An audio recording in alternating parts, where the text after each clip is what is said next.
entertaining day because I believe the game on the court to our left, the Wacker, that was a very close finish from what I could see. But this one here, unfortunately, was a blowout.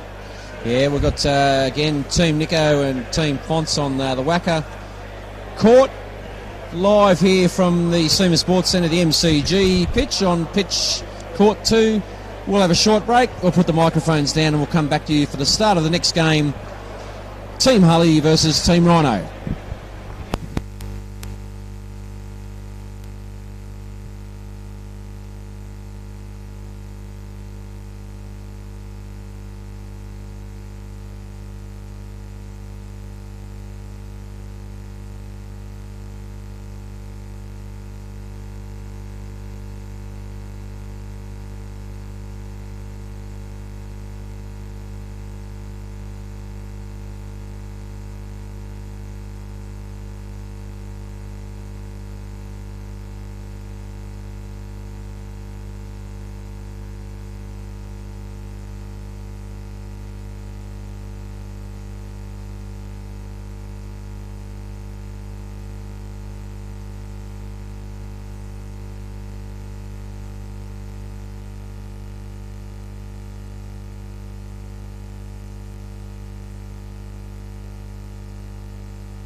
welcome back, ladies and gentlemen, boys and girls. We're here live at Seamers Indoor Sports, Balcatta, Perth, Western Australia, for the inaugural Indoor Bash, proudly brought to you by Indoor Sports WA and Seamers Sports.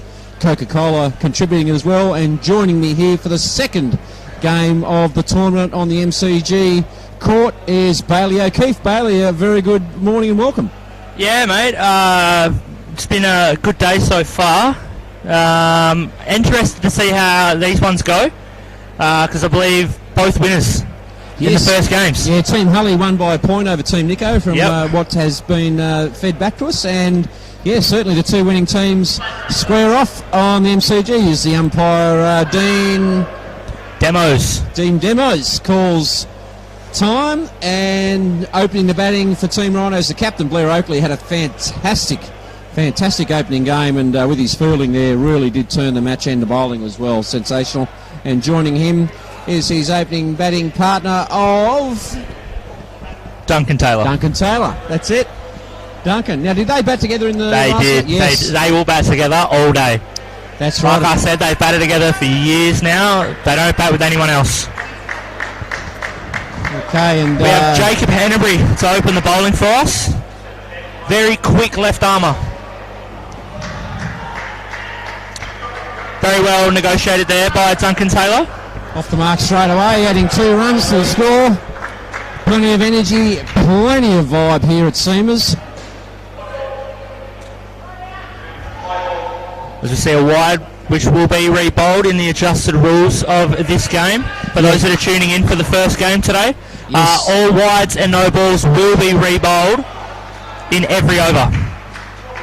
Of course, that's in addition to the 2 runs given to the batting team. Correct. And it's double points on the super ball. Yeah, so the last ball of every pair will be a super ball, so it will be double runs and double wickets. So, for instance, if they hit a 4, they get 8 runs. If they lose a wicket, instead of -5, they lose -10.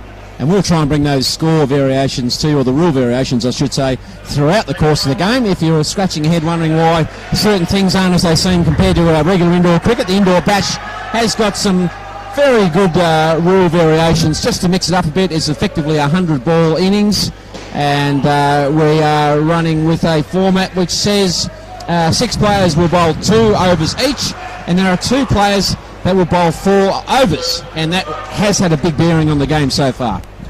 Absolutely it has. It's been very strategic in planning, and teams have been picked for a few weeks now, and I'm sure the coaches have been racking their brains about how they're going to work people, what they're going to do, and I believe that Jacob will be one of the bowlers that will bowl 4 overs, but unfortunately it's just not working for him at the moment. Yeah, he's pitching pretty full, and one thing we saw from the earlier games is that the fuller pitch deliveries at this level are certainly more often than not finding their way into the back of the court for the maximum available runs. Absolutely. And again, that's having a big influence on another one of our rule variations. We've got a batting power play. A batting team must call for 1 power play over during their batting innings, and all runs which will be doubled. The wickets will remain at only -5, but all runs doubled, and that certainly had a big bearing on some of the partnerships and the skins out comes from the first game, Bailey. Yeah, absolutely it did. Team Ryno took full advantage of their batting power play in the last game, where they managed to get 20 runs off 2 balls. So absolutely game turning, because they were in a rut, and then they came out and helped them get to 148. And as Ben McGilvray is the new bowler for Team Hully. Now, Team Hully, unfortunately, lost Clint Hinchcliffe overnight from an injury sustained yesterday during a football match. And they also lost their second draft pick. We'll get to the draft process of how the teams came into being later on, but that's a big blow for them. Yeah, Riley Cameron, absolute gun, played for Australia in the under-22s division last year. Is a serious bat. They have managed to pick someone up by the name of Tom Stevenson today. I haven't seen much of him around the indoor track, but I believe in outdoor he's very good. So hopefully that he can transfer that over nice and quick. Well, so far they're 1 game and played and 1 game won. And you just see how the remainder of the games is a round-robin format for us here. Yeah, so we raise our voice levels, because it's certainly the ambient noise from the crowd and from the players is certainly very, very high here at Seamers, and yeah, most wins or most points generated. And if you can run through what's our point system, Bailey, for our indoor bash scoring? So basically it's the same as a normal game of indoor cricket, but for those that don't actually know, there's 4 essential mini games. So the first pair of Team Ryno will play off against the first pair of Team Hully, and whoever comes out with the highest score after that wins a point. So there's an eligibility for 4 points and then 3 points for a win. So 7 points are on offer in every game. Every team will be looking to try and win skins. The more skins that you win, the higher your points total will be. So you can still win a game, lose a game, and walk away with 3 points. Okay, so there you have it. So in the event of teams being on equal wins, it will go to the skins one on account that mechanism to see who the final teams are into the grand final of the inaugural indoor bash. As we get a very healthy start for Team Ryno, Captain Blair Oakley and his batting partner Duncan Taylor. I got you, Sammy. It's all good, mate. Well, beautiful shot by Duncan. Beautiful shot in the back. 7 scored. Again, 2 full. Yeah, We're seeing it again. Team Ryno did this in the last game. Anything that was full, they dispatched.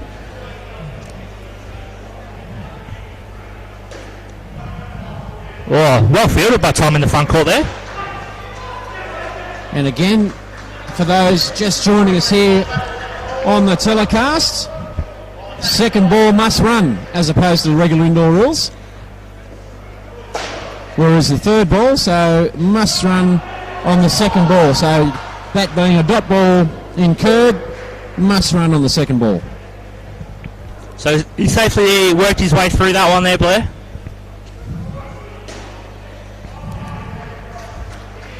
I think that's hit the fielder flush in the body there, so he saved the net. He's not a very small bloke in there either. He is a tall man, Melman. Kim Forrest.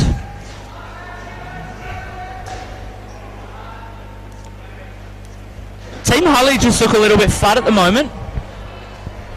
Obviously having your first 2 draft picks unavailable for today is never going to go well, but you know they managed to scrape a one-run win against Team Nico in the game before. Did they field first or bat first in their previous game? I'm just they fielded first. Okay, all right. So they've had a little bit of... They could be I want to chase, so I don't want to know what my score is. Okay.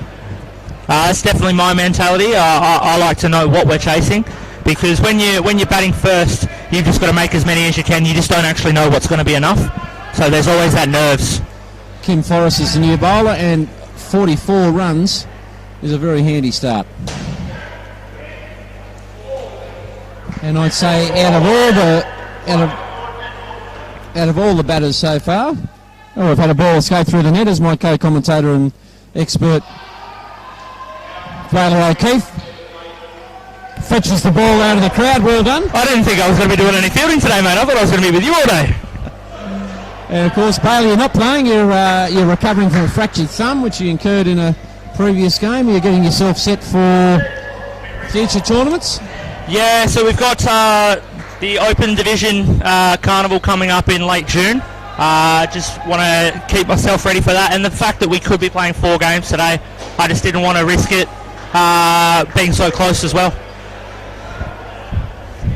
It'll certainly be a survival of the fittest, Bailey, when you come down to the 3 round-robin games in the final. It will be a war of attrition, and certainly winning games balanced with conserving your best players. And we've got a bit of a controversial call. JJ is just a little bit confused here, as the ball actually ducked out the back outside the course, so the umpire deemed it a dead ball. So the ball was re-bowled. So he was under the assumption that it was second ball, and then Duncan missed it, so he was saying, where's our second ball wicket? But it was actually dead, so it was re-bowled. That one there was the second ball. Okay, and Duncan Taylor seems to be nursing a bit of a sore knee there, so he's a bit ginger. That ball has been ruled fair, so second ball rule applies. Kim Forrest proving a little bit harder to get away than his earlier teammates' effort.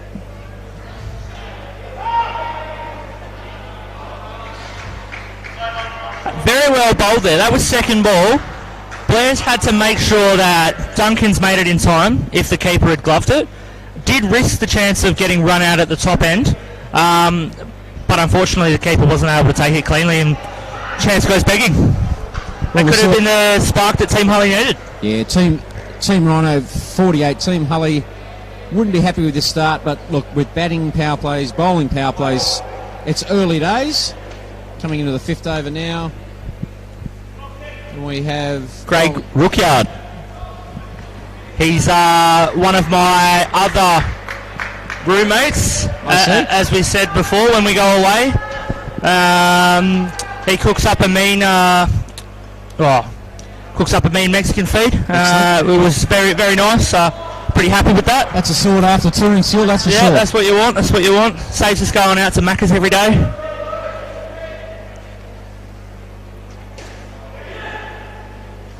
Ooh. Half a chance there. Yeah, half a chance. A little bit slow off the mark. The captain there, Blair Oakley. Mind you, he's done a power of work so far in his first games. He was involved in every facet of that first game. Absolutely. Fielding down close, magnificent catches. There was run-outs. There was excellent bowling, as leg side is called, on Blair. Blair Rookyard bowling for Team Hully. So that's a further 2 runs. Craig sporting some brand new green shoes. Wants to try and blend in with the court here. Yeah, I did notice those. I thought they were the bright green ones left out in the sun, or that is the new style for this season. Yeah, no, they're the ones that he wanted. He was very happy with those. Sent them to the group chat and said, "I've just bought a pair of these." I was like, "I like those too, mate, but they're not pink." Yeah, there's been a good bit of banter throughout the process of sort of selecting the teams. We had 75 players nominate, for those who aren't aware of how we got to these team selections. 75 players nominated, 4 captains and 4 coaches were selected, and we had a draft night where alternate picks were done, and back and forth until the final squads were picked. A couple of changes that we mentioned for Team Hully. Most of the other squads have kept as per their original program. So having said all that, we did have 35 players miss out. Yes. Which no doubt shows you the depth of talent available, because what people have been saying, any one of those players that wasn't picked in the draft could have easily come in here. Absolutely. We've made a 5th and 6th team, but the format as it stands currently is 4 teams, and that is a wonderful opening partnership team, Ryno. That was a great finish as well. So last ball of every batting partnership will be a Super Bowl. It's double score, so he's put that one in the back court for 4, makes it 8. So big opening partnership here. 66, very, very positive. Well, so far for the day, that is a day high. That's the highest. Partnership, yep. That is. Beats the 60 from Josh Fontana and Ross Nesbitt from Team Fonts in the first game. That was a very impressive effort as well. But 66 from Team Ryno. Picking up where they left off as the new batting pair come in. And who have we got, Bailey? We got Vinny Sandu and Bryden Emmerich again. So Bryden's my other roommate when we go away. Cooks up a pretty good spag bowl. Happy with that. All right, we've got the Italian and Mexican nights covered. Excellent. But from the first game, we saw Vinny Sandu just struggled a little bit when it was bowled at him. I want to know if Team Hully have been taking any notes of, or just worked that one out, that he struggled with that. See if they kind of attack it like that. Well, Vinny in the team for his leadership and wicket-keeping skills. You're right, probably out of all the batting lineup for Team Ryno in last game, he did struggle with the ball coming in at him, pitching short of a length and rising. He did struggle with that. Ending middle or off, he certainly made amends, but we'll just see what the bowling tactics for Team Hully is. As our first opening bowler returns to have his second over.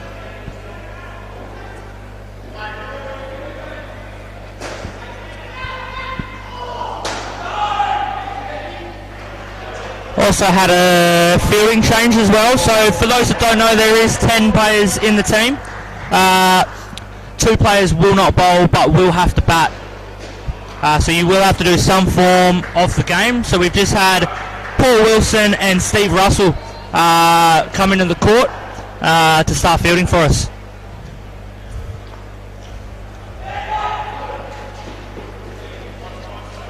Yeah, a rocket-like return to the to the back there. Wasn't picked up, but a run safely home. And Bryden Emmerich half a chance finding the there. edge. Yeah, there was a chance there. Put down. Finding the edge. Leg side. And he's called that wide. Jacob Hennery not happy with that.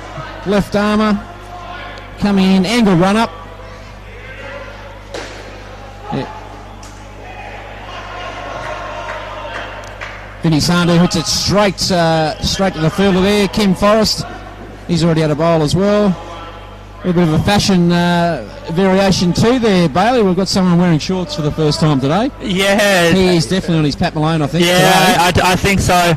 I don't think he'll be getting on the floor too much. Won't be getting any grazes, so... Not sure if he missed the memo on the pants or... And of course the Team Hully, that very man we're talking about, is our new bowler. Yep, that's Paul Wilson. Ah, Paul Wilson. Currently he's playing in the over 50s division for WA. Okay, excellent. Plenty of experience, plenty of guile. Let's see what he's got with the ball. He's got a second ball to work with to start as well. Oh. 5 runs off that ball. So it's given a no ball, too high, and then he's put it to the 3 net.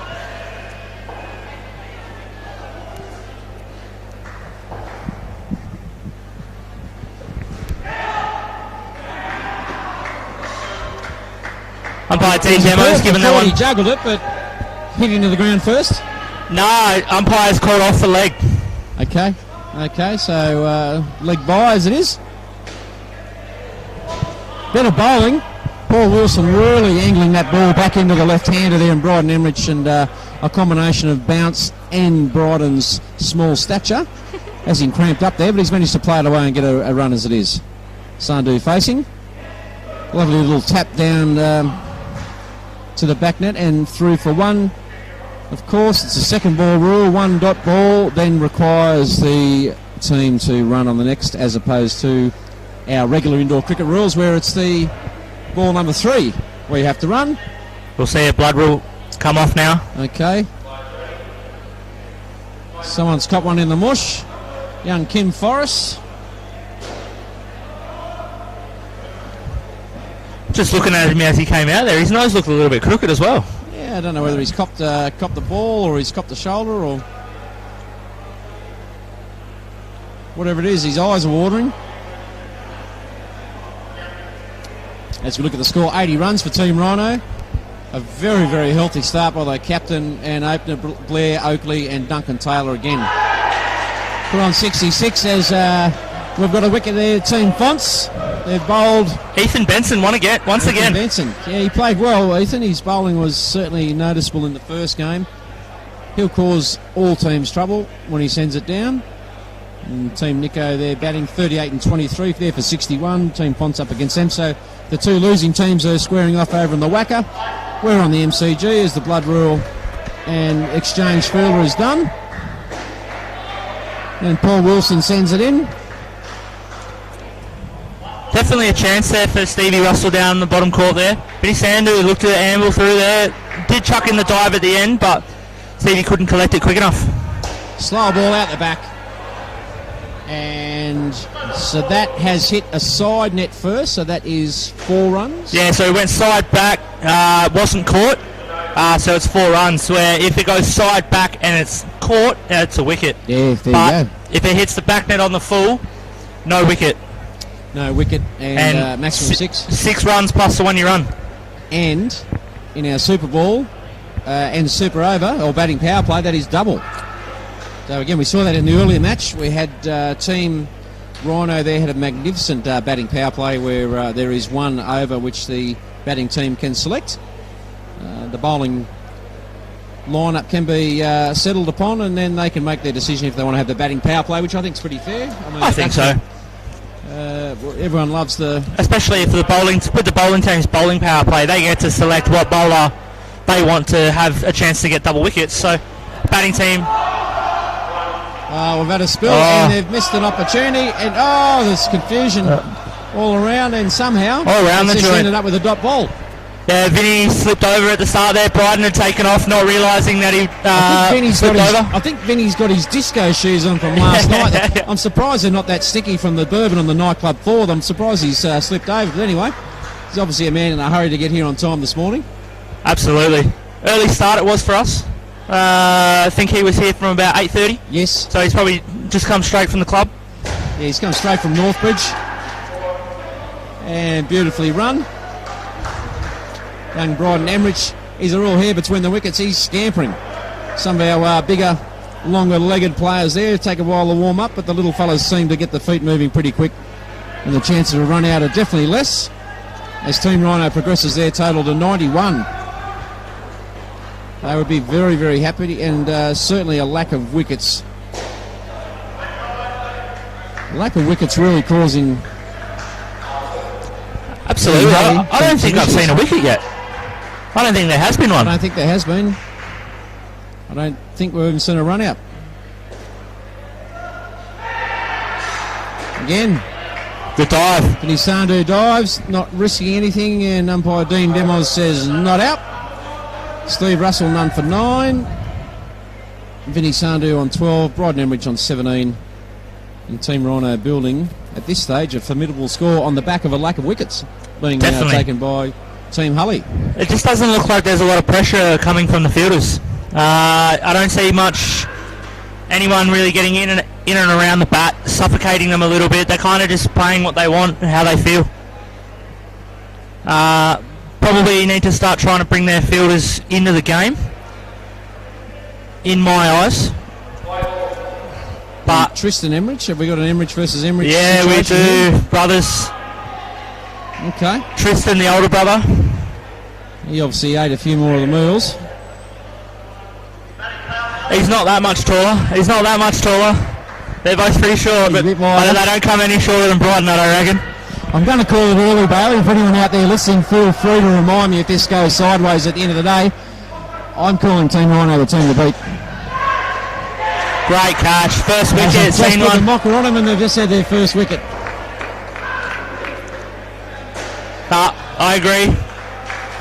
I do like the look of Team Ryno. They've definitely got the youngest lineup here as well, which could pay dividends at come the grand final. Yeah. Fourth game in the day. Yeah, 3 tough games in the grand final as Vinny Sandhu. Not out. I call 7. I got 7.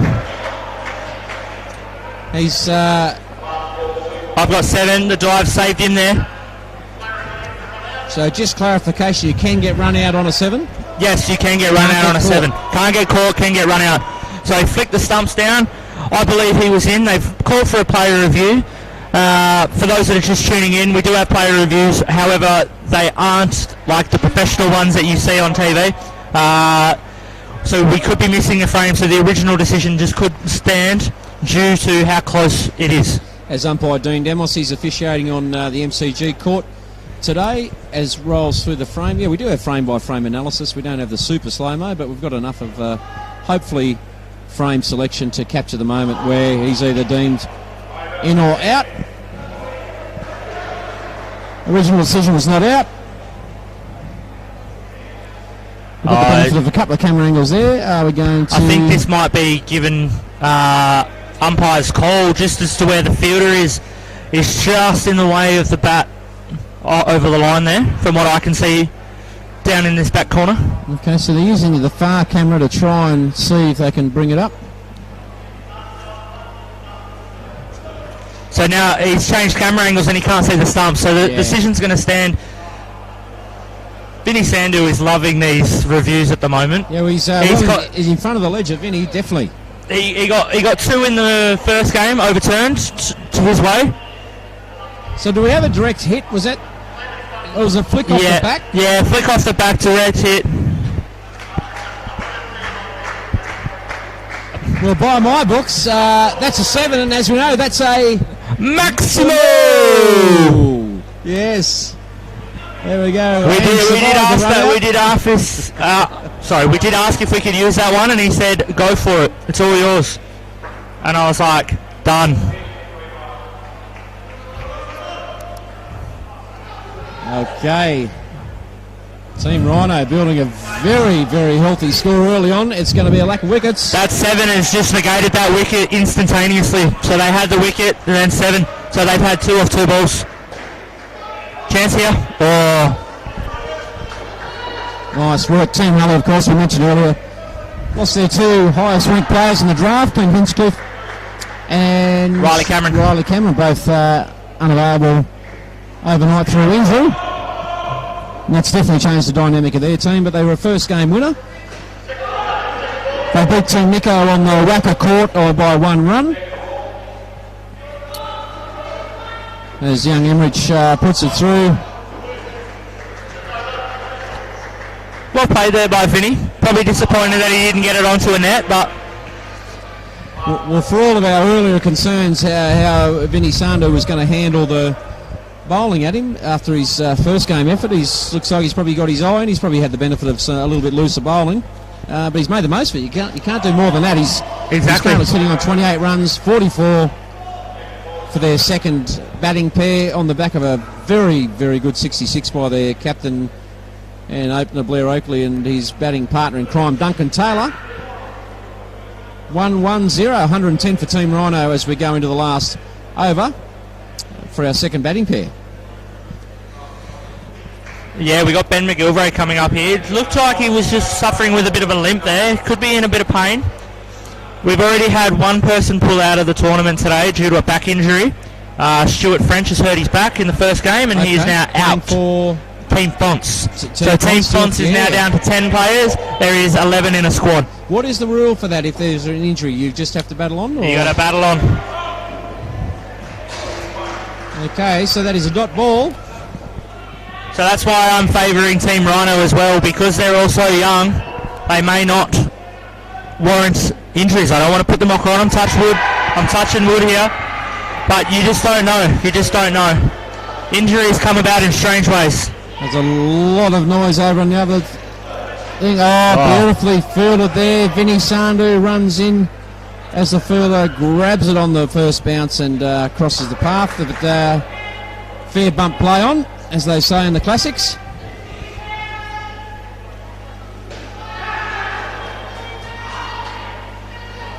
Nicely cut away into the square net. Yeah, he wasn't happy with that. He definitely didn't want to give him a chance to take that catch. He definitely wanted it in the floor, but just didn't get there, unfortunately.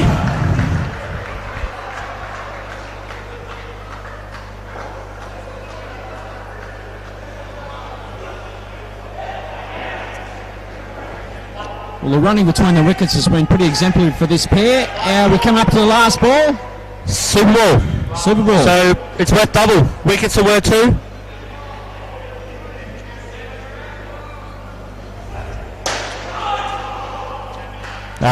Not happy with that one, I don't think. Definitely want to capitalise on double chance. Yeah, Ben McGilvray at 14 runs conceded, no wickets as yet. Have we had a wicket? I still think we're... yeah, it was that one. It was that one caught, and then it was a 7 the next ball, so it was basically pointless. Yeah, so Team Ryno looking very, very well placed after the second batting pair, concluding their stint.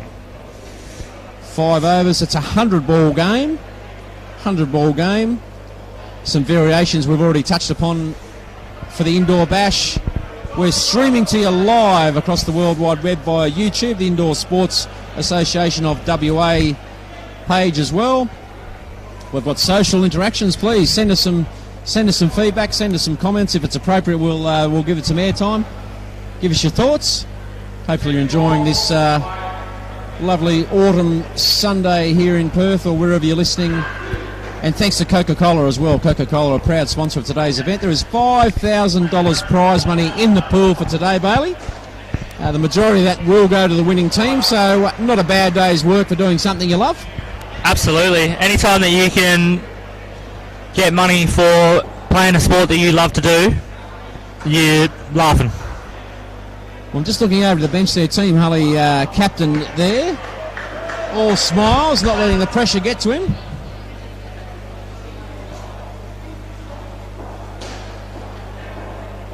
As the new pair comes in.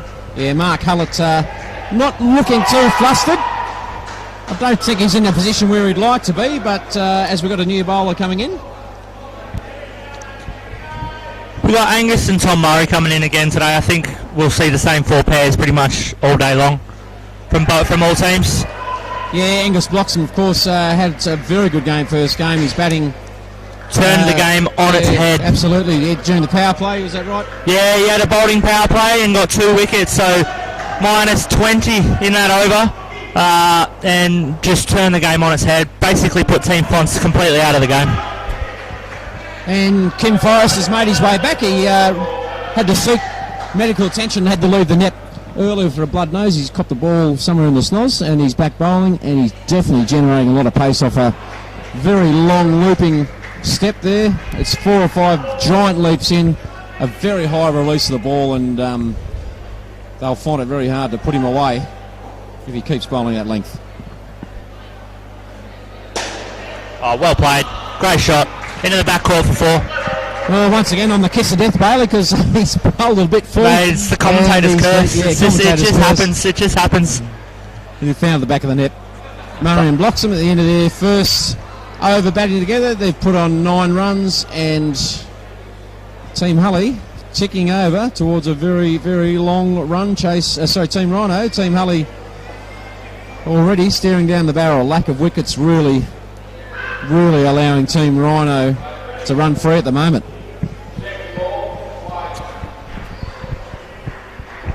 Just trying to think about what Team Hully can do to try and get themselves back in this game.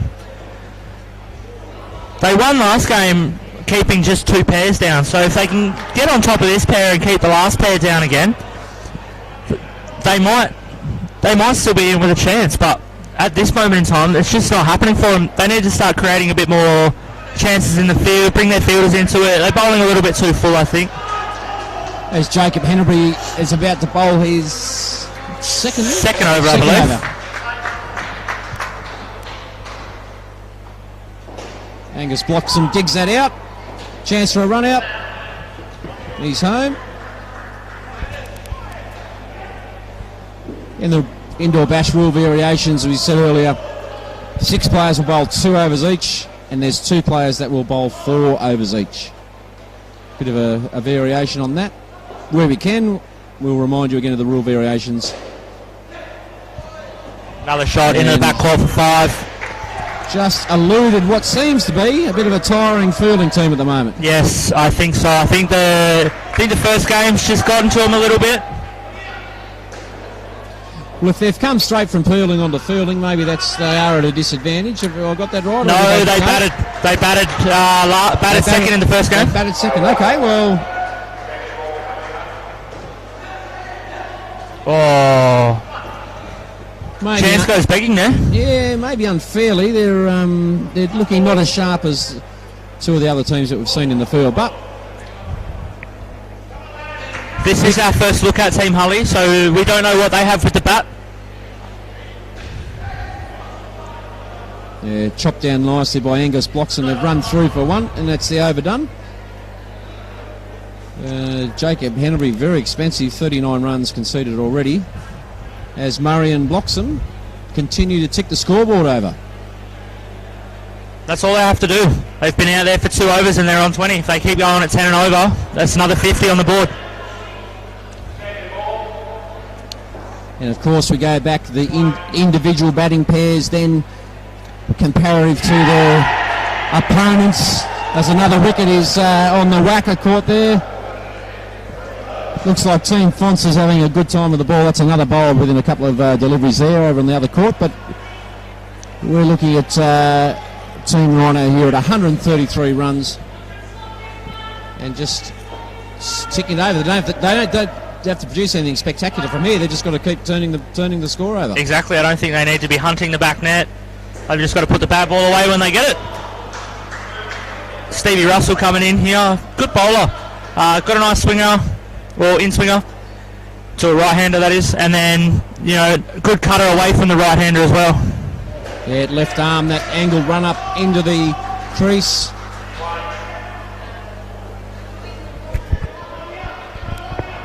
No shortage of left armers today.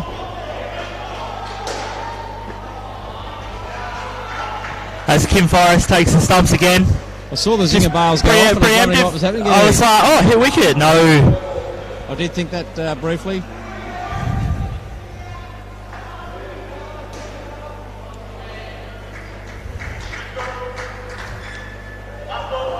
Team Hully definitely looking really flat here.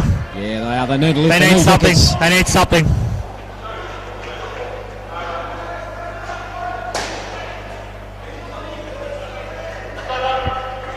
Okay, so next ball will be second ball, as we said, so change of over as long as the batting pair remains the same. Second ball carries over to the next over, and I would say, Bailey, Team Ryno are applying the same methodical approach to their batting as they did to their fielding. They just slowly seem to strangle the life out of Team Fonts in the first game with some excellent in-close fielding, and now they're doing the same. They look like, for a team that's only been splashed together, they're looking like a pretty serious indoor cricket team. Yeah, absolutely. We've touched on the draft night a few times now, but basically everyone got selected on what they thought from the coaches and captains' perspectives. And it seems to be working for Team Ryno. They're meshing quite well, they're gelling good together, and I can't really fault Team Ryno at the moment. The only fault that I could make was their first pair bowling. Yes. Where they let that skin slip. Yeah. They just bowled too full. That's my only criticism of them so far. Yeah, that's right. So, again, looking for maximum points from this match. 3 points for a win. And a bonus 4 if you win all 4 individual skins. Nothing if you only win 1 or 2, but that does count if it comes back to a tied winning score on the percentage, on the count back for eligibility for the final. So those skin victories are very important. Yeah, so it's on points, so you get 4 points. There's 4 points on offer, 1 for every skin, and then 3 points for the win. So team with the highest points at the end of the day will go through.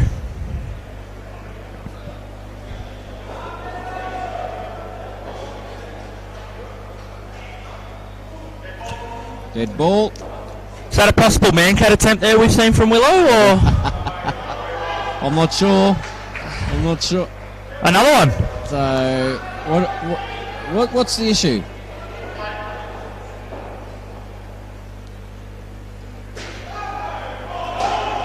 He's finally got one away.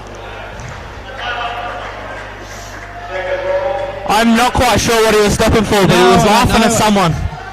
Someone must have been pulling a face at him. Obviously a crowd behind the crowd member behind the side screen, maybe. 144 Team Ryno, building an ominous total that Team Hully will have to chase down. And boy, oh boy, it's just a consistent effort from Team Ryno. Bat, ball, and end the field. And Coach Mark Hullett for Team Hully over there. Got the clipboard out, got the furrowed brow, trying to offer some encouragement to his charges through the net. The smile that was there earlier in the inning seems to have evaporated. Yeah, I think so. I think it started evaporating very quickly after that first pair. I'm just trying to see where our coach is. Where's Ryan Leonard? Is he? Oh, there he is, of course. Oh, he's got the SA bet. Yep, getting into. No bar one for him. No bar one for Ryan. I think he bought those shoes thinking they were he might have been in the other team, but anyway, that's as one of the Emmerich boys rolls the arm over. Scampered through for a single there, so hit the stumps and ricocheted off into the back court, and Angus smart enough to take the single. Yeah, avoids the second ball. Yeah, they're capitalising on anything. There's a real calmness about them. When they're seeing there's an opportunity to pinch a run, they're pinching it. Well hit, and chance goes begging. Yeah, Tristan Emmerich probably didn't quite react quick enough to realise there was still a run out opportunity there. Possibly could have left that for the back netter. That's my big thing when I'm playing on the back net. It's leave it for the back netter. Yeah, that's my job. You just bowl. Yep. So could be a costly error, that one. Did only cost them 1, but could have been a wicket that got them started.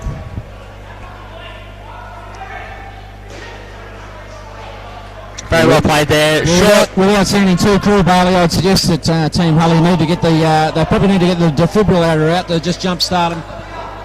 They're looking a bit forlorn. I'm not saying the effort's not there, but they are down on energy as they look at a total now of 150 from Team Ryno. With a pair still to come. And a batting power play. And a batting power play. Yeah. So the batting power play. We could be looking down the barrel of 200 here. As I cast my eyes over the Wacker net. And Team Nico, they've hit triple figures. They're into the 17th over. That looks like it could be a pretty even game there as Team Fonts tries to limit them to around the 100 or so mark.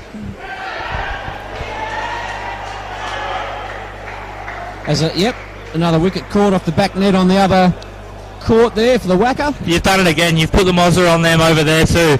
You're not even close to them. You still put it on them. You just call me the kiss of death. You get my osmosis here. Oh. All right. You were talking about how they've made triple figures and now they're back under it.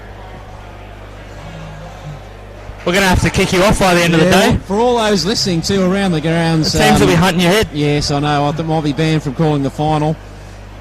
And around the grounds, rugby league fans out there, of course, today, two big games. Dragons v Raiders. I know Ty Hope's a mad Raiders fan. I'm not sure if there's any Dragons fans out there listening, but that is down in Canberra, the nation's capital, and after 23 minutes, it's 0-0. And, of course, the big game this afternoon, Bales, the Eels versus Bulldogs. Wind the clock back to the 80s. Oh. And that was Australia's biggest sporting rivalry. Anyway, back to reality, back to indoor cricket as Team Ryno ticks over past 150. They're currently 151 as the last pair comes into bat.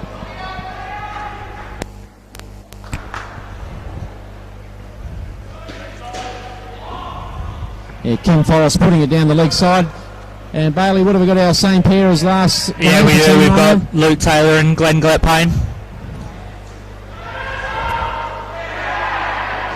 Leading edge. Nice flick by the veteran Paul Wilson. And a well overdue wicket. Very much so, very much so. First wicket since the second pair.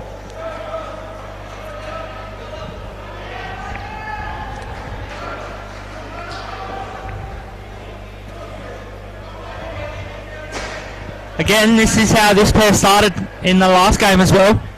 They struggled at the start, had a batting power play, and they did. That solved it. Yeah, they did, and we're probably likely to see the same combinations stuck by the coaches and captains. Yeah, I think so. I think that's probably their plan for the whole day. Good ball, good ball.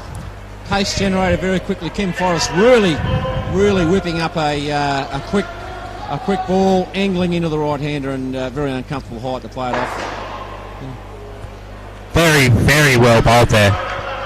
Not a single thing you could do but to get your toes out of the way. Yeah. Santry Crusher just avoided as the opening pair struggle to be a net one run. Team Ryno 151. Their team is so far in front that they can afford to have a 15 pair. Yeah, well, as you said earlier, Bailey, we don't know. We haven't seen Team Hully. They've been on the Wacker for the first game on the number one court here at the MCG, which they're playing. We don't know what their batting strength is like. I would suggest that they were facing a pretty good bowling lineup in Team Nico in game one. So we'll see what happens. Look, it's not over till it's over, but at 154, I was going to say 181. You're just giving him an extra 30. Oh, absolutely beautiful from Glenn. He's pained that one. Yeah, pained it, yep. Going back to his 2017 days. Glenn Gillette Payne. Well played there. Very, very well played. Jammed down on a Yorker and sprung it into the top wire. Yeah, 160 as this partnership goes to 10. Oh. We're on the third or fourth over for Jacob Hennebury. I believe this will be his fourth. Fourth over for Jacob. He'll be disappointed so far, but it's not the same. A couple of wickets wouldn't change his outlook for his this spell in this game. Once again, 2 full outside off, dispatched to the back net where it should have been. 4 runs. They're looking good now. Couple of fours in that over. Yeah, quickly turn around. Taylor goes to 13. Glenn Gillette Payne on a net 2. Jacob Henry, he'd be very disappointed. They're giving away 53. 165 as that total just ticks over. Batting power play still to come, Bailey. Yeah, I believe it will be taken in the 19th over. Once again.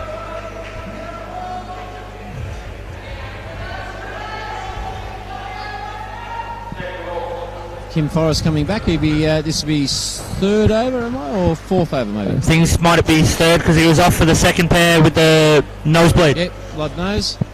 As the crowd continues the bill, we've got a pretty full house down here. We're broadcasting live from Seamer's Indoor Sports Centre, Balcatta. This is the inaugural Indoor Bash, proudly brought to you by the WA Indoor Sports Association as Kim Forrest puts one down leg side. That is a wide. That is an additional 2 runs for the batting team.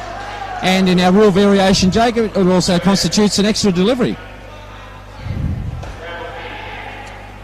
Oh, half a chance there. Probably should have been taken. Keeper couldn't clean up the work. Very well produced by Zaid in the corner there.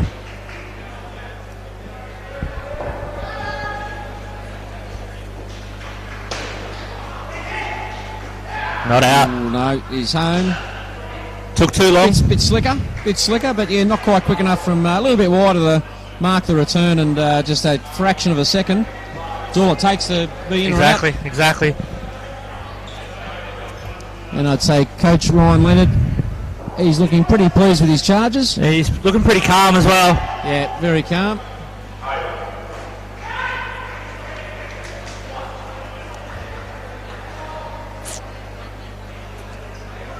Okay.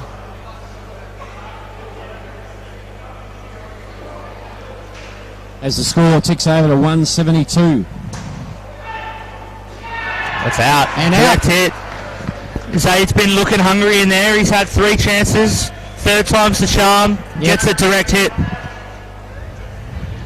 Yeah, he's looking pretty hungry. I don't think he's gone without a feed. They've gone the review, but from where I was, it looked pretty out. Direct hits are always benefiting out.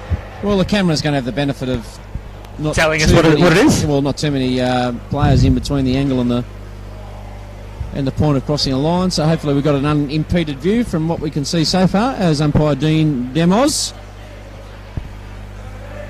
scrolls back and forth. And a quick look over Bailey to the whacker net and Team Nico 121 as they enter into the final over. And see what Team Fonts comes up with there. Bit hard to see from here. Looks out. Yeah. Confirmation.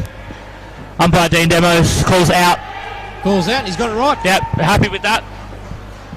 Umpires are always happy when their decisions are correct. Absolutely. Keeps the confidence going. Yep. Keeps the game flowing. Exactly. No one likes an umpire down on confidence, even though that seems to be everyone's aim in life to give them a hard time. But they're a special breed. Yep. I don't care what sport it is. They're a special. They are tough as $2 stakes. And, umpiring is very difficult. Thankless task. It's another one. And he's got another one. He hesitated, out of his crease, turned around, and again. Yep. Down that bottom corner. But no, back to umpiring. That's definitely one of the hardest things because one team's going to be happy, the other team's not. So if you make the other team happy, it's the other team's definitely not going to be happy. You want both teams that have minimal complaints, but they're going pretty well. 167. Go on another review. 162, sorry, on a review again.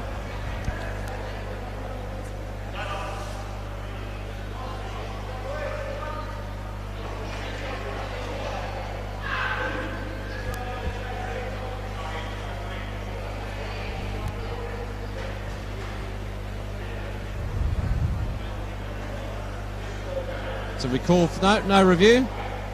Out still. Might not have been a review. Dino might have just been setting up a TV back into where it needs to be at the live. There you go. Okay, Craig Rookyard back on with the bowling. I feel like this may be a batting power play. Got to wait for the umpire's call, or are they waiting for the last over? It seems a bit silly to ask for the last over because you've already got a ball in there that's double. Yeah.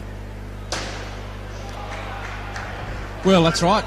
Of course, one of the rule variations, the last ball of every batting partnership is a Super Ball rule runs a double, including wickets. If the Super Balls are wide or no ball score is not double, and the ball must be re-bowled, and the Super Ball moves to the next ball instead. Just one of our rule variations here at the Indoor Bash, live from Seamers Indoor Sports Centre, Balcatta, Perth, Western Australia. Proudly brought to you by Coca-Cola.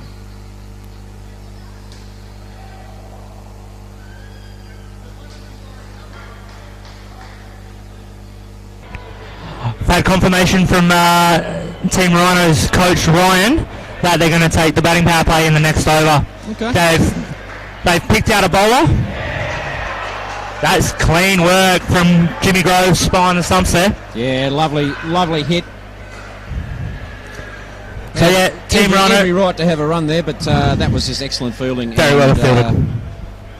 Probably need a bit more of that in the last few balls to try and pull back what's been a bit of a rampaging run accumulation at the moment at 163, still with a batting power play in the last.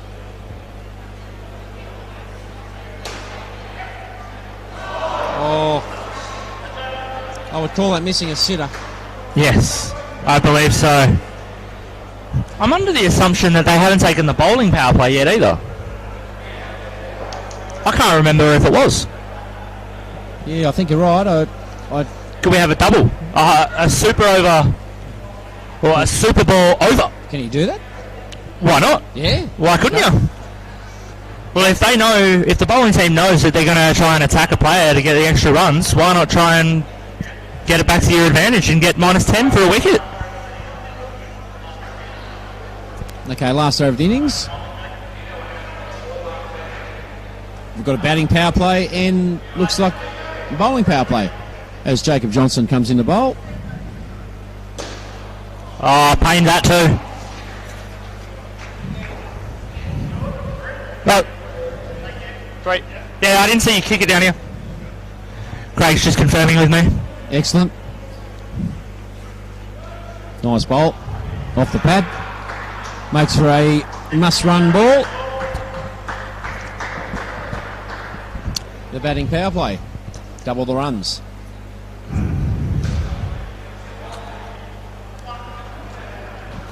Well, Team Ryno having the advantage, Bailey, of not really needing to do anything other than not lose wickets. Yeah, pretty much. As it is now, you would suspect a score great shot. beautifully.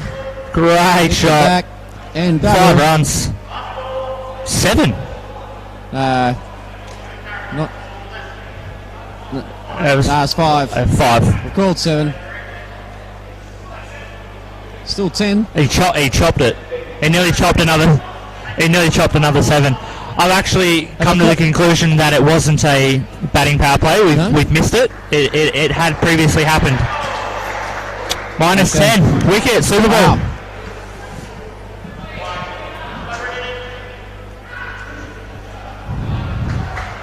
That's it. That's it. All out for 163, and I would say that will be a very competitive score. Jacob Johnson finishes with 2 wickets, 10 runs conceded net as the final pair put on probably a disappointing 13. But I think Team Ryno were that far in front that they can afford to have that 13. They'll probably try and throw whatever they have left at it to win the skin.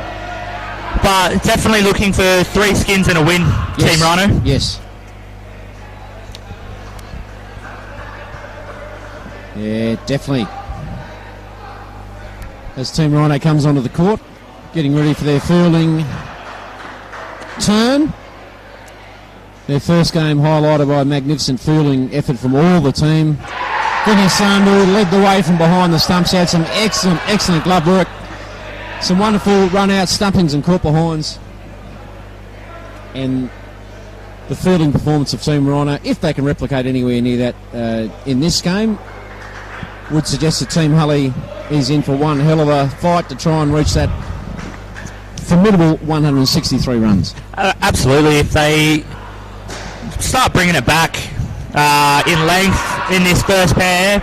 I know they want to try and get the ball up and swinging, but batsmen are just too good as openers now. They just know, and they attack, because the best form of defence is attack sometimes. So I think they definitely need to bring it back, try and bring their front court in. As soon as they brought in their fielders, Blair Oakley down in that front, absolutely ridiculous. 2 run-outs, direct hits, turn the game. Angus again, if he can bowl a treat like he did in the last game, I think we'll be in for a spectacle from Team Ryno. And the opening batting pair for Team Hully, who do we have, Bailey? Oh, we've got Zaid Reynolds Harris coming out first, and I don't know where his partner is. Well, his partner was making some sort of attempt to Blair Oakley, the captain of Team Ryno, about maybe a bat or a preferred bat to use. I don't know. There was some conversation going on between the other opening batter and the Team Ryno captain in Blair Oakley, but I don't know where that has ended. As it is now, Zaid Reynolds Harris is out there lumbering towards the striker's end, and his partner is Jimmy Groves. I'd say Jimmy Groves is looking for his box, I'm guessing. No, he's looking for the bat. He's happy now.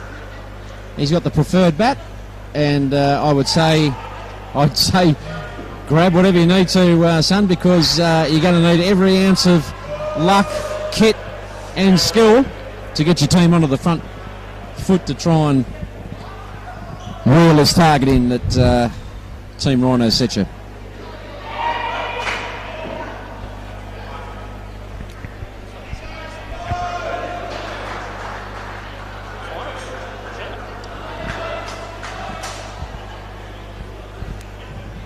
What was that song? I think did Ed Sheeran have about the A-team? Oh. Yep, I know the one. That's right. We're very happy here at the MCG. We're witnessing some quality indoor cricket. Blair Oakley's going to open the bowling against the Team Hully innings. Team Ryno 163 is the score. It's the highest score of the day so far. We've got one more game to go on this court in the round robin series, as there is on the next court, and then the highest 2 point scoring teams battle off in the final as the captain Blair Oakley sends the opening ball down of the innings for Team Hully, and they're off the mark with 2 runs.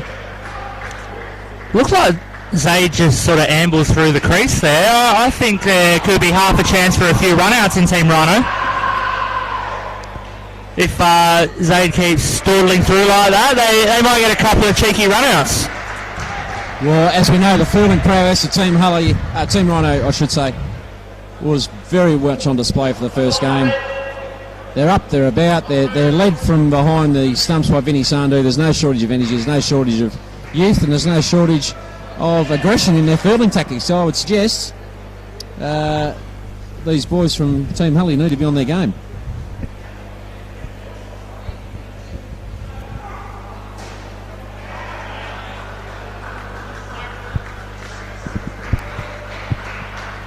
Well, the maths is pretty simple. You face 100 balls. You only got to do 2 runs a ball. 2 runs a ball and you're at 200, yeah. With a few balls you can spare. Pretty much. Cricket's a very, very simple game. Very simple it's game. A simple game that we overcomplicate, Sammy. Well, that's right. As John Howard once said, the iron laws of arithmetic are in play. And that is a leg side. That's a bonus delivery to face, and an extra 2 runs. And Team Hully will want everything that's coming their way. It's out. Direct run out. Well dug out, and what a flick, a blind flick to the back of the stumps, and that is a direct hit. Duncan Taylor once again. Duncan Taylor. Go, you good thing. And that's a wicket. And they're back on their heels, Team Hully.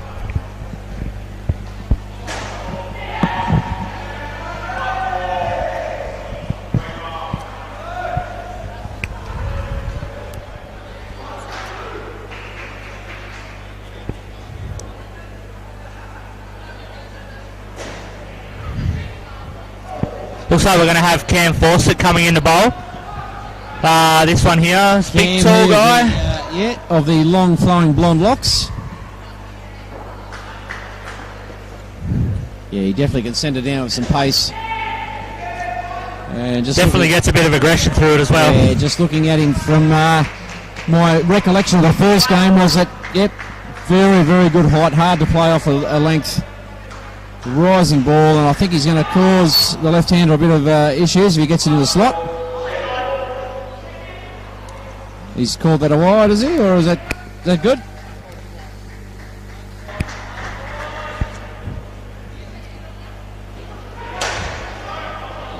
That's it. If that was a direct hit, I reckon that's out.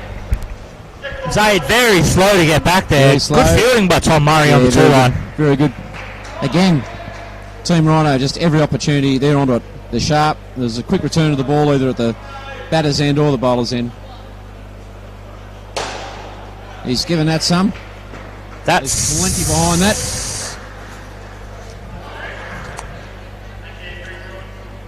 I think umpire Dean Demos has missed something here. That should be out. The non-striker, second ball, cannot come back once he leaves his crease. He came back. That would be our hesitation in my eyes. Right, okay. Yeah, so okay. I believe there's a chance that one was missed.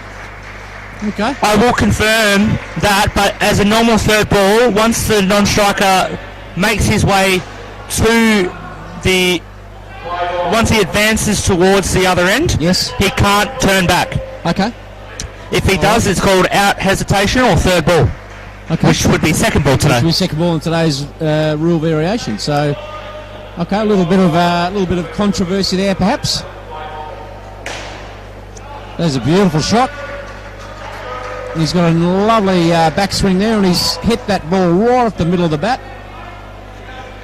Just think it was a bit too short outside off, too easy. Yeah. There's a bit more of a gift. Yeah, with such pace and a bit of bounce, he's really got to put in the right spot here. The tap currently running cold. The faucet. Yep. He needs to turn that hot tap on to get a little bit of pressure back on Team Hully. Yeah. Well done. No, that looks in the crease. That was so sharp. Yeah. So sharp. I can't see where Zaid Reynolds Harris's foot has left the ground there, but again, in a short 3 hours I've become the kiss of death for those flickers that I'm commentating on here at Seaman Sports, ladies and gentlemen, live on the World Wide Web, thanks to Indoor Sports WA, Coca-Cola, and of course Seaman Sports, your centre of indoor sports action in WA here at Balcatta. We are here all day, and as the replay comes up, there's his foot there. Yeah, that's out. Very, very sharp work. Well, there you go. I only had to say, but does his foot have to be on the line or behind the line? It has to be behind the line. If it's on the line, it's out. Okay. So we're zeroing in. He's just going to double confirm, I believe.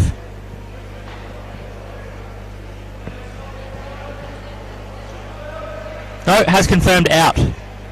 Setting the screen back to live. Stumps. Yep.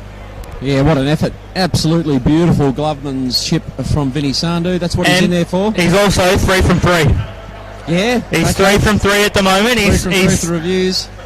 He's converted 3 wickets. I know there's a $5 fine in the social clubs midweek if you get your review wrong. Much to the benefit of the umpires for a little bit of extra cabbage. And Team Hully struggling to get out of the blocks. Only 15 runs on the scoreboard. Vinny, well done. Enjoying the applause and keeping his team up and about. He's certainly leading from the front there. New bowler, Casey Bond, comes in.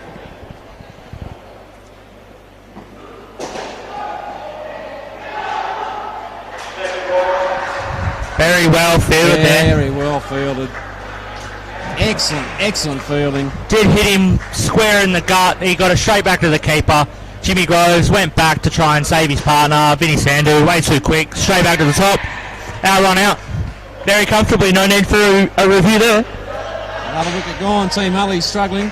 Casey Bond, better ball. He was fading away on his delivery last time. That arm was pushing it down the leg side to the right-hander. So he looked to be a lot more upright in that one.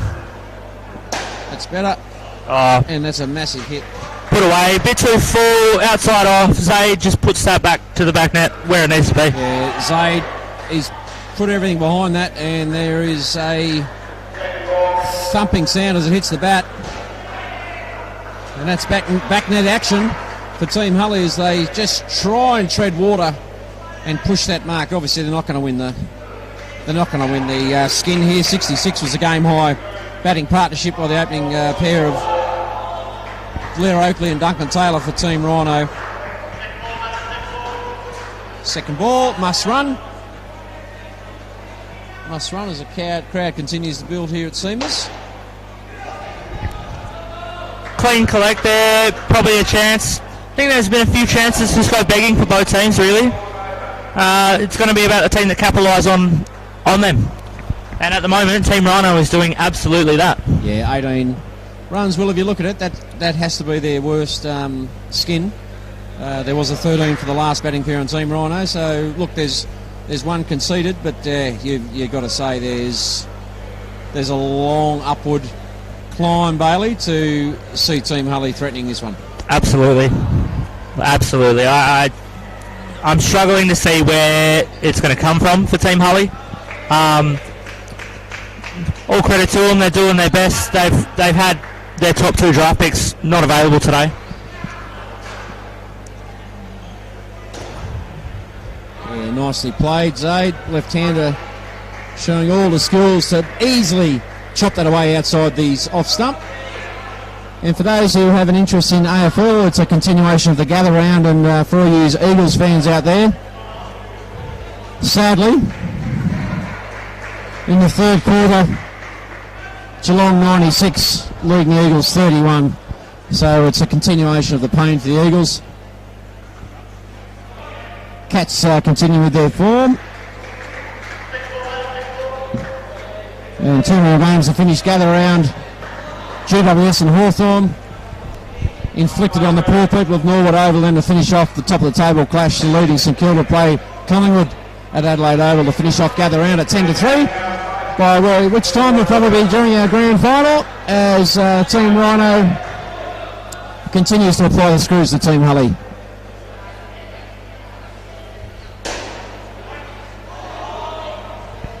It's the last over now. I called that crow too early. Actually, 18 runs. It's going to be more. So it's going to be the power. No, there's still one to go.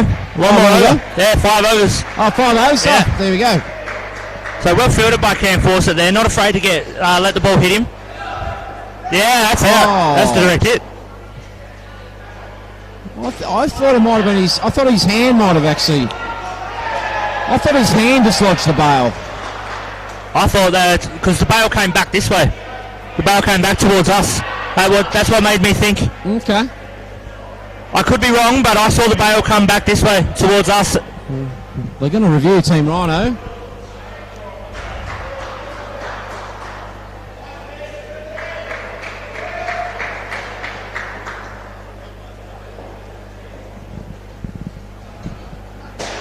As umpire Dean Demos rolls through the tape, scrolling through to see if we can get a better view of that. A bit of an innocuous run out to start with, but look, if it's out, it's out. We've got uninterrupted view of the bowler's end there.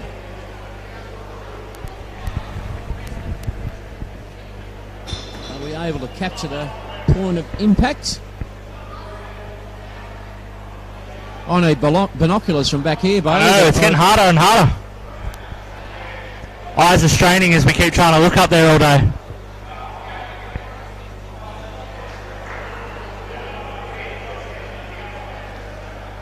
So umpire Dean Demos is trying to scroll in or zoom in on a pretty wide angle which shows both the stumps and the crease in the same frame, which is his challenge. So it's out. He's giving it out. I was correct. You are again. I was correct. Again, well, I'm none from 10 on my calls today, whether it be on decisions or individual performances. So from now on, Bailey, I'm going to defer to you. I'm running with whatever you're saying. All right, sounds Much good. like my marriage, after 22 years of marriage, I now realise that, yep, whatever my blessed spouse says, I'm going to run with. It's that she knows best. So happy wife, happy life. Well, something along those lines. But it's all happening here. Team Hully, they're battling. It's 20. They've got 20 runs. He's called it out. Umpire Dean Demmel's explaining as much as he's entitled to, or more than he should probably. But anyway, it's out. You've got to run with the decision. I don't think it's going to have a bearing on the game regardless. I know that's I don't think maybe so. Bit of an early crow, but at 163 and Team Hully struggling unless Team Ryno loses the form guide and stops what they're doing. New bowler Vinny Sandhu. What's Vinny got for us? Bit of right arm something? Yeah, I think it's a bit of off-cutters. Okay. Last over of the opening batting pair. Last ball of this over, of course, is the batting power ball. Oh, wow. Beautifully caught. Duncan Taylor, can't get him out of the game. You just can't. That's 2 magical wickets he's produced in this pair alone. Yeah, very good. Makes it look so easy too. Oh, it's so casual. It's so casual. Yeah. Sometimes it's just not fair, really. I'd be trying my absolute heart out and I still wouldn't get there, and he just made it look like it was nothing. Well, it's anticipation, it's hand-eye coordination, it's just, just being on the game, and that is a beautiful hit. Let's just say I think we know their game plan now. It's hit the ball hard and try and get that score up.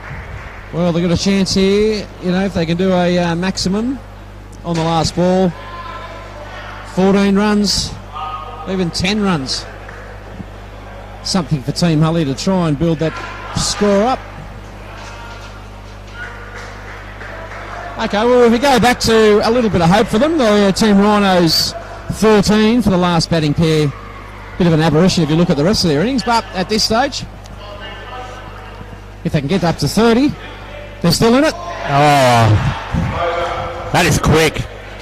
Yeah, we've seen some very good stumpings today. Yeah, Blair Oakley.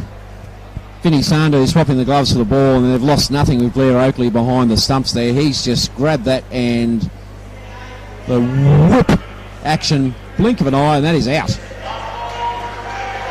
And I reckon Zaid Reynolds-Harris will be pretty disappointed with that, because overall he's been reasonably solid. It's only been the run-outs that have got the better of him, with the stumpings. I can definitely see this one trying to go to the back net here. Yep. He's trying to double his score.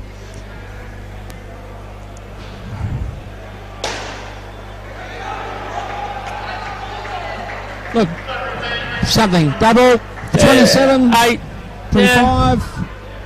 Vinny Sandhu 2 for 5 off his over there.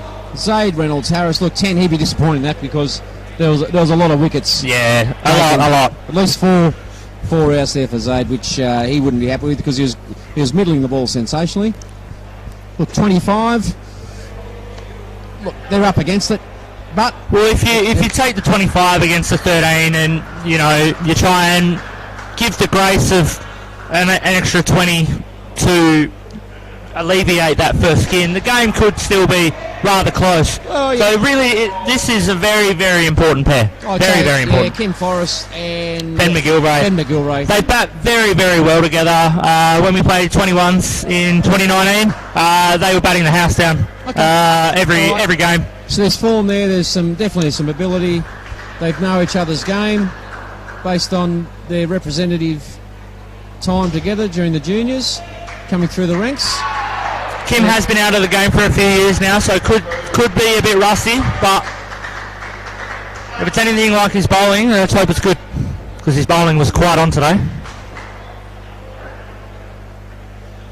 And bowling is Duncan Taylor.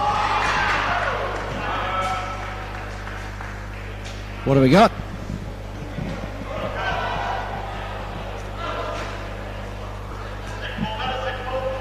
Duncan's a little bit like Angus. He kind of does a bit of everything. He's got a leggy, he's got an off-ear, in-swinger, out-swinger, off-cutter, leg cutter, bit of everything.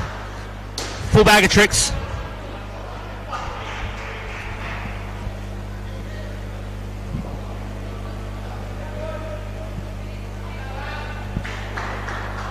Kim Forrest facing.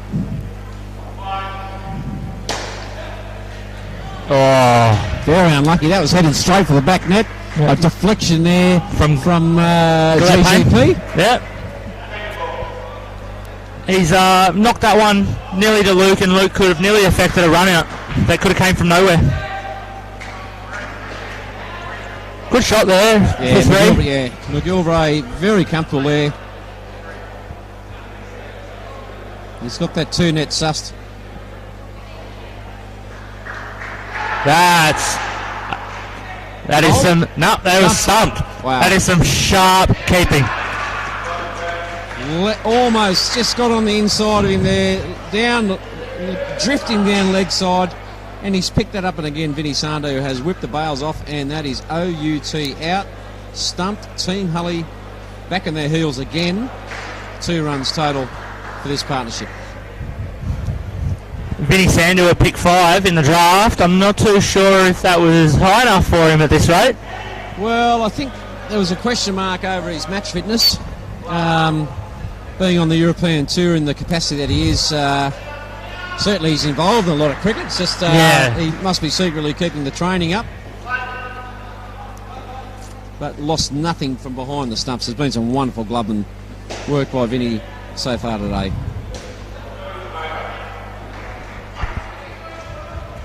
Well, look, Ben McGilvray, he's looking very comfortable there. Hasn't threatened the back net at all, but he's certainly chipping away and turning the score over and accumulating runs. Again, that ball cutting into the left-hander. Kim Forrest having trouble with that, and now he's on the second ball dilemma. Must run.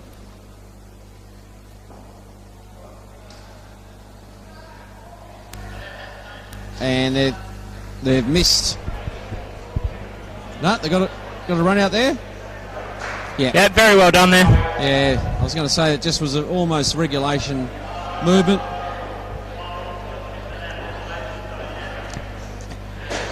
So he's given that one out hesitation, as Ben didn't continue his motion forward once he left the crease.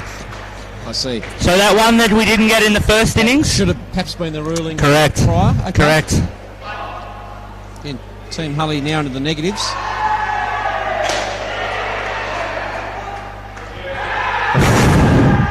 Very close. Was his bat grounded? I think they're going to review that one again. Was his bat grounded? He definitely was over the line. It's just whether the bat was down. So quick. He took those stumps so quick. Umpire Dean Demos reviews the tape. Got to zoom in. I think the question is the bat down? I'd say at first glance, he's in trouble. I think he's in a bit of trouble. I think he's in big trouble. That looks out. And confirmed by Dean Demos. There you go. Another wicket, Team Hully. This is looking challenging. Vinny Sandu, I've lost count. Is that 7 dismissals? I think that's definitely 5 now that he's changed the decision on. So he's 100% at the moment with reviews. Yeah, bit wide. The Hoff bowling there. Look, there's plenty to like about Team Ryno. Absolutely. Plenty to like about them. Again, we haven't seen Team Nico, but yep. Team Ryno look really strong. Yeah, well, the next game coming up here, not that we want to go too far from our current agenda, but next game coming up, we've got the Fonts back here. Against Team Hully. Against Team Hully. And looking at the Fonts there, that seems to be evenly placed over there on the Wacker pitch. Team Nico probably slightly in front, I reckon. Yeah, 127, there you go. And one skin again to Team Nico. And Team Fonts currently on 48, as we've got a bit of a break. It's their last ball in this one as well. Vinny Sandu brings the team in. I know he's not wearing the captain's badge today, but certainly between him and Blair Oakley, the leadership and the motivation of the team, pretty evenly split between these two fellas as Team Ryno looks in the box seat as Luke Taylor comes in to bowl.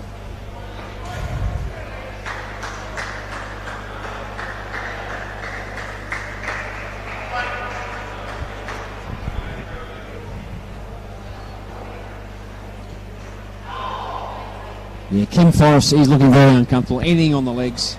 They've obviously done their homework. Anything on the legs is just causing him plenty. Yeah, well, he's gone to leg side there. Oh, and we're back and forth. And they are sharp. These boys are sharp. They are back and forth either end. Whether at the striker's end, Bailey, or the non-striker's end, against Team Ryno, you're in trouble if your bat isn't grounded over the crease. Yep, and they just managed to just scrape through that wicket as well. Bit of cross-bat action there from Kim Forrest. Gets bat on ball, they hustle through. And they're back to square one.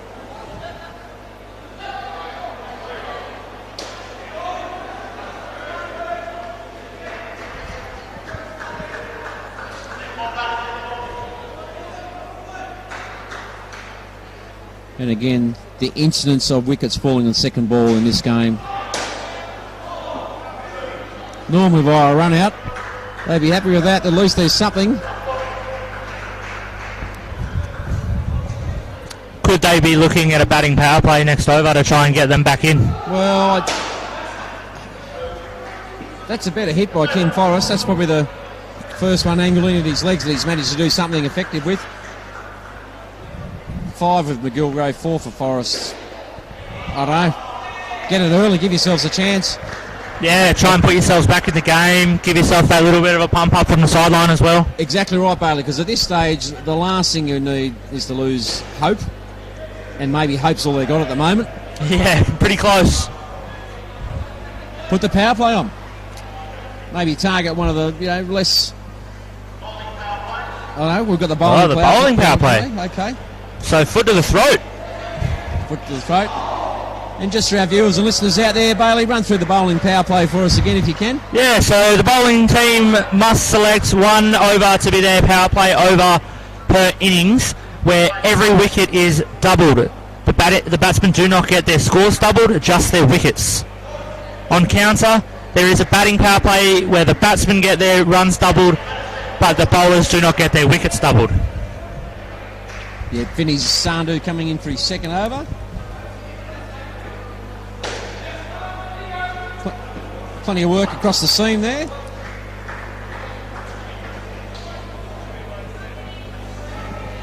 Go, man, cat. And Vinny's sweating profusely. I think it was those last 4 bourbon and cokes from Paramount nightclub this morning before he jumped in the cab to come here. I think that's it's working his way through his body.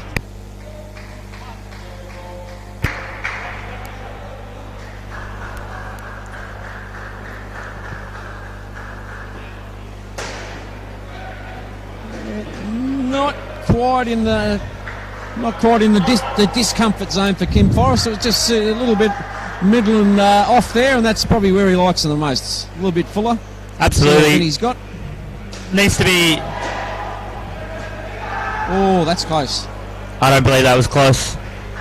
Sorry, Sammy, I'm not going to agree with you there. This bloke here, I reckon he's taking 3 metre steps. Yeah. So it's only 2 steps for him to get back, and I think he was home quite comfortably, even with the direct hit.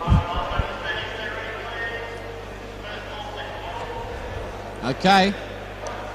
Second ball. Last over for this pair. What can they produce, Bailey? What can they produce? Well, Team Ryno can definitely put foot to the throat and try and definitely turn a few wickets here, especially with Blair bowling. But for Team Hully, they've just got to try and build and get through this over and come out with 20, 25. If they get a loose one, which I'm unsure they will, they need to try and deal with it accordingly.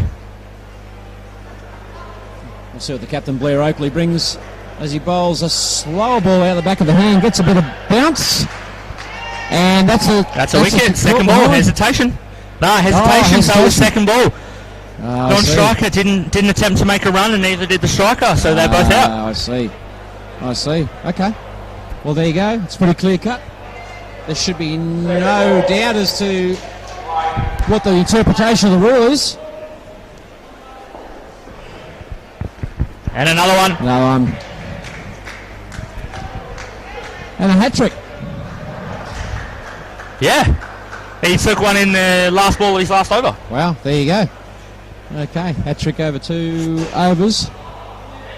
Well done. The captain Blair Oakley leading by example here as Team Hully is all at sea. Probably one of the easier balls that Team Ryno has given away today. A little bit of a pie there on the waist high on the leg side.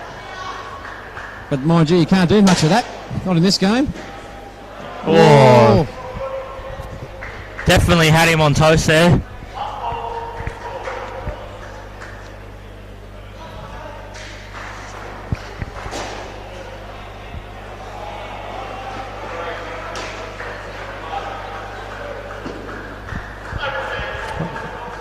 Four. There we go. Not too bad of a finish for them. Super ball, double runs in the last ball of the partnership. 8 and 6. Definitely not what the doctor's ordered at the moment. I'm a bit with you. I'm surprised they didn't go for the batting power play, but Both of these, they're going to pull the trigger on this batting pair. both of these pairs have to make 60 plus. If my math serves me correctly, you have to be 63 each to win. Yeah, 60, 63, 62. Yeah, so they're 125 to win the game, and I would suggest Jacob Johnson and Steve Russell, they need to make it happen. I would suggest a batting power play early could give them some sort of impetus to build upon it to give themselves a shot, but they're long odds to get anywhere near them on current form. Team Ryno in this game are definitely paying $1.01 at the moment.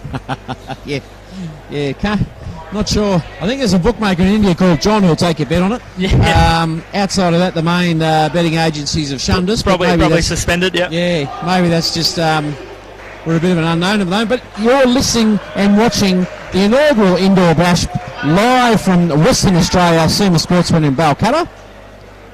Yeah. And that's not going to help Team Hully at all. The faintest of nicks, and Vinny Sandhu continues the most excellent wicket-keeping exhibition of indoor you'll ever see. But look who it is again. Angus Bloxham. Angus Bloxham, yep. Taking wickets when needed. And a terrible start for Team Hully's next batting pair.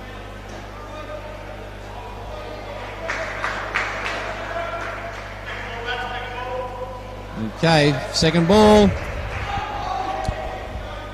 We've seen the hesitation rule enforced with no mercy the last 2 times. They've got the idea now.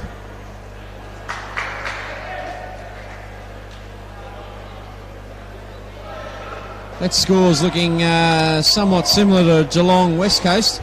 Yeah, very close. Yeah, nicely bowled and nicely played too. Knocked down from up high to try and get the run out. In the 11th over, the opening over for our third batting partnership, Team Hully, you would suggest all they can do now is try and pull back a couple of skins. They went into this game, both teams with first round victors. Team Hully's still well in the chance to play in the grand final, even if they lose this game. They've just got to try and pull out these 2 skins. This pair and the next pair have to work very hard to get these, because the bowling and the fielding from Team Ryno has been on point. Yeah, well, Team Ryno, of course, if they win this, that's 2. They'll be the only team with 2 wins. Correct. From this, and that should see them in a very heavily favoured to take one of those final spots. But it's a funny old game, cricket, and especially indoor cricket under our indoor bash rules. There's enough variation. I'm not saying it's going to influence the overall result of this game, but there's enough variation in the rules with the batting power play and the super ball in the last ball of each batting pair to give the batting team that little bit of extra charge to get them across the line, as that's a well constructed 3 runs. This pair looking a bit more comfortable than the previous.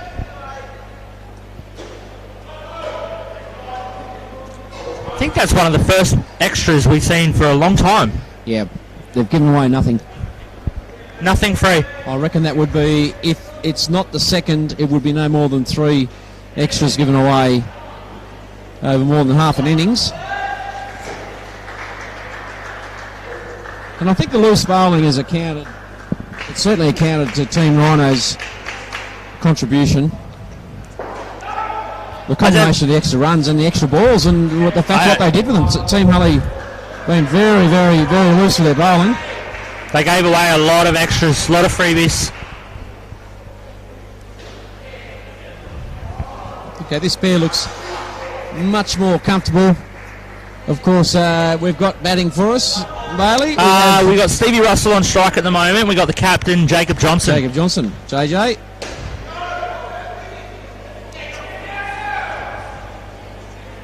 Direct hit. We have a run out there. One of the first times Team Ryno have missed their half chance of late. Yes. 163 the target. Team Hully, I hate to use the word, Bailey, but I'm going to use it, languishing on 47. They're definitely struggling, that's for sure. Quick look over at the Wacker. That game is looking quite close. If Team Fonts can get ahead of Team Nico Skin, they're a big chance of winning this. They only need the extra 6 on top of their Skin. So they'd be hunting a Skin, and Skin's a win. And I see they've mixed up their batting partnership. The Todd brothers combination has been broken up. It did not work in the first game? No, too many childhood memories coming back. They didn't get on well. As the Hoff comes in again. Puts one down the leg side of the captain, Jacob Johnson for Team Hully. And I think they're just trying to stabilise the ship. Maybe get a batting power play with this pair and see how they go.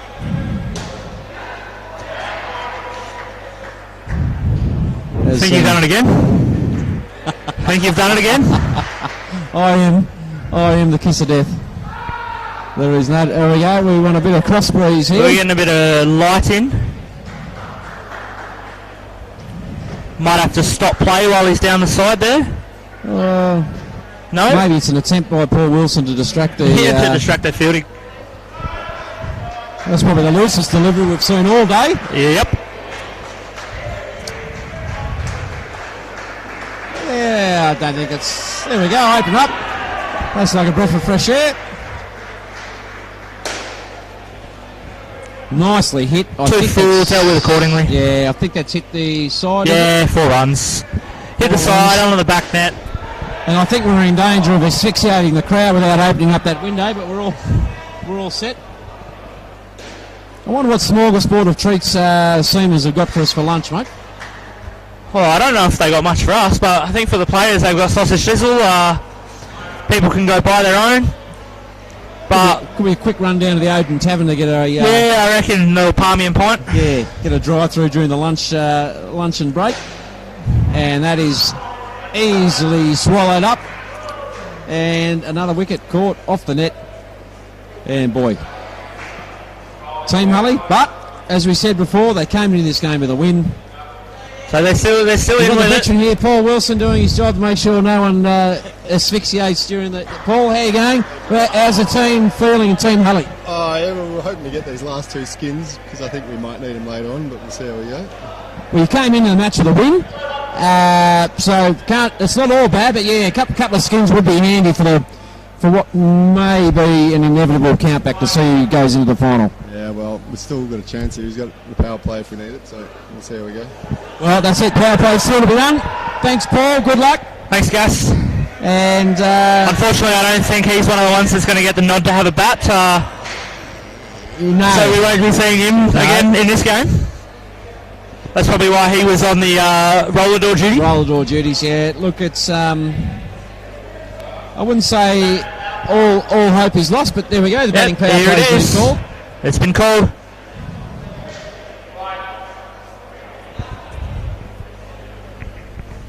Duncan Taylor having his second over, maybe? Possibly. I have started to lose count. There's been a lot of overs bowled today. Oh. A rare miss there from close to the stumps, but more scampering, I think, from the captain, Jacob Johnson. Well and truly had a head of steam up and probably grounded his bat in time. I will say it, this pair looked better than the last pair, but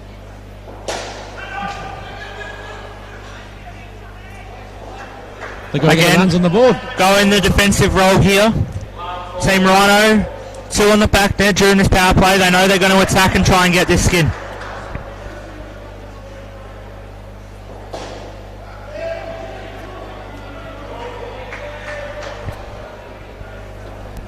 As this, we see that 2 go to 4.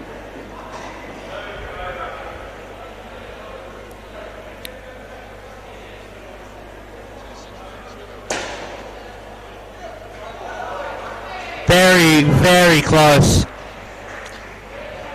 6 runs there after hitting the 3 net, putting them quite closely back into the game. Well bowled there by Duncan. Definitely was looking to try and get that wicket. JJ wanted to try and put that to the back fence, but unfortunately couldn't. It's all coming down to this pair now, this last over, sorry. They've got the power ball in hand, or Super Ball, as it's called today. So they do have a chance to come back, but it's all about wickets. They just can't lose wickets. Yeah, they've got to keep the scoreboard ticking over, minimise the wickets. But I think the thing, Bailey, is Team Ryno's fielding, particularly behind the stumps or anything close to the stumps on that striker's end. They've been lethal, absolutely lethal. Absolutely, and I think that's a big part of the game. I definitely think that's the number one reason that Vinny was selected in the side. Speaking of Ryan Leonard, previously it was, as we see, another run out there from Vinny Sandhu. That was definitely something high on his bucket list.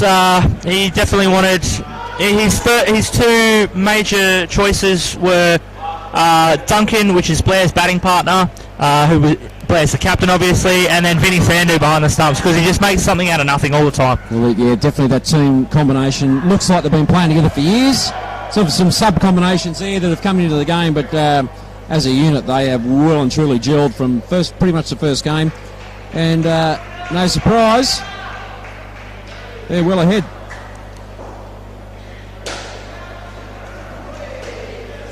So we see a 7 there. That's gonna help him a little bit. Still obviously behind with that run out, but you never know. Indoors a funny game. They've still got it. I think they would be happy with 2 skins. Yeah, that's definitely what they're chasing. As Paulie said, they're looking for these 2 skins. So this one's definitely looking at the back fence, and I don't think there's going to be any disregard for if they get out. No. Because they need that. They need this 7.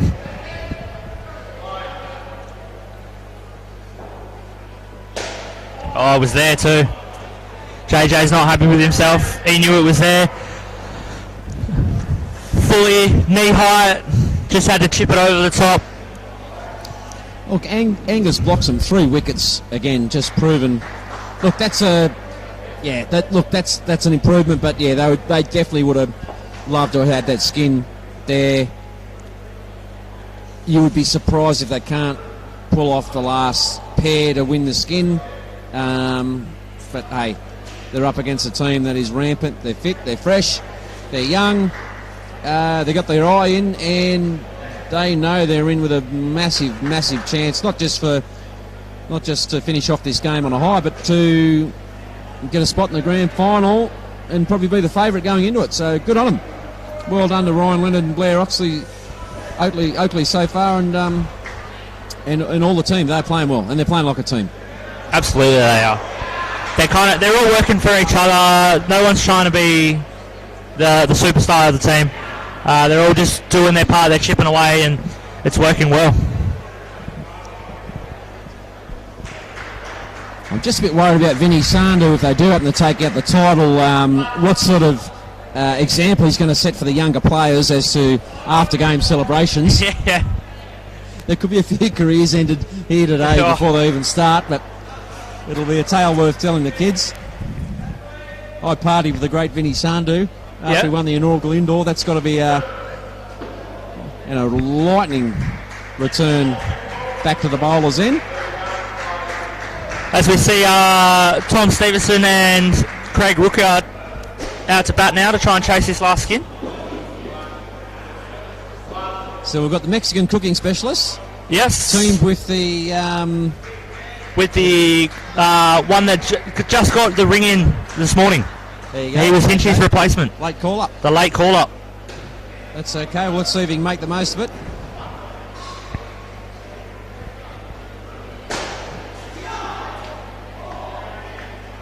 Just looking over that whacker net, Bailey. There's a 7 being hit. It's made it close. They need 28 off the last over. 29.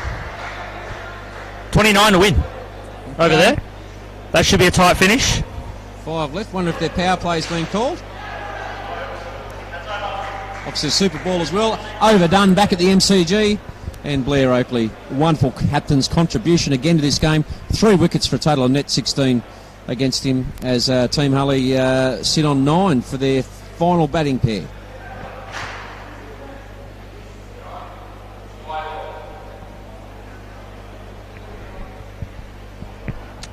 I think that one over there could be very difficult. Ty hopes to bowl. Great bowler.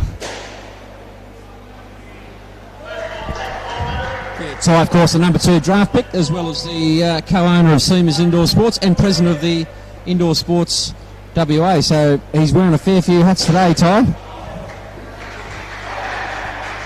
But a great concept, Bailey. It's an Australian first. Obviously, the indoor bash is we hope to be the first of many that we can do, not just here in WA, but the concept to take it round and Absolutely. bring all the best players in on a Big Bash type league for the great sport of indoor cricket. Very well supported off the leg, juggled 3 or 4 times, but to no avail as that ball came off the thigh. 2 balls left in the over for the Fawcett. The tap's running hot this period. Nice bowl and beautifully flicked on. That was in one seamless movement, not a direct hit, just to the side. Definitely half a chance there if he took that ball clean. Umpire Dean Demo saying not out, didn't have the ball. I think what I can see too, Bailey, is the fact that the ball is sent as soon as it hits Vinny Sanders' gloves. Yeah. It's straight back to the bowling end. Yep, he gets so many run-outs at the top end due to that. And I think just batsmen just not being aware of how quick he is. And the batsmen look, if they're not on their toes, they're going to run the risk. And look, admittedly, they've put on a big score again, but it's what they've restricted the opposition to as we cast our eyes over, and it's game over there, and it looks like the... Yeah, they only made 102.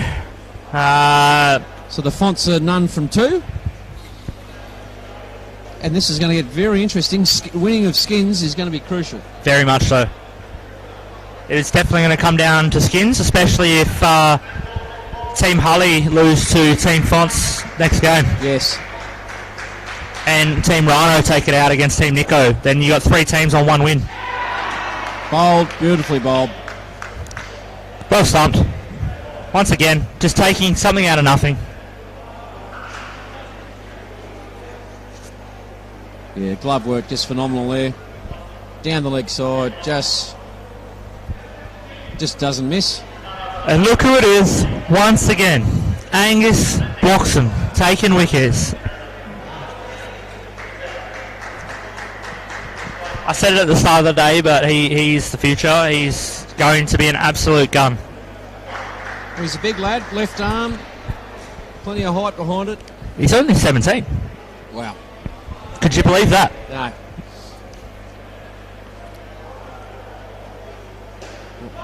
Well, he definitely can't get allowed out tonight if Yep, no. Team Ryno takes out the first prize. He's not allowed with Vinny tonight. It's a school day. Oh, no, it's school holidays. I was going to say school day tomorrow. Another run out. And it's just becoming a... Oh, it's hit the stumps. Well, that's a gimme. Zing bails. So the zing bails are actually a lot heavier than a normal set of bails. So that's why it's hit the stumps and they haven't fallen off. I see. Yeah, got dislodged. Just a little bit of trivia knowledge for you. Thank you, Bailey. They weighed them up one day. The zing bales weighed 0.67 and a normal bale was 0.4 or something like that. Okay. So it was about 20 different. Another run out there. Angus blocks him 5 wickets, a net total of 6 runs against him for this game. And Rookyard and Stevenson, they are struggling. If you look back, I mean, some of those scores, so 25 and 31 on any given game, you think would be a reasonable platform. Close enough. To be thereabouts towards the last couple of overs, but it just hasn't been the case. The batting was very good by Team Ryno, but I think Team Hully will look at this game, and Coach Mark Hullett will probably say, boys, we lost it in the first skin.